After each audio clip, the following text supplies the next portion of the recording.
The set was built about 5.5 feet above the floor of the stage. The trees and rocks were all on top.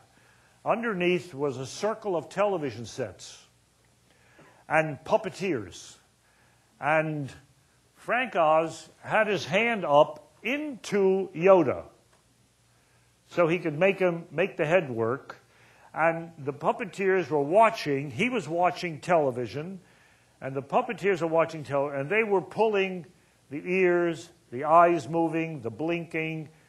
All that stuff was going on, and all they could see was television sets. The camera had a split thing in it so that what was being photographed was also going to the TV sets below. So they could see everything instantaneously.